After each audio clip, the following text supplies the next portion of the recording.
Şu an parçaya kılavuz seçiyoruz. İlk önce aynamıza bağlıyoruz, sonra parçamızı sıkıyoruz.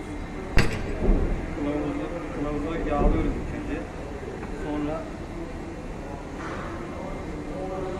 işaretini başlıyoruz.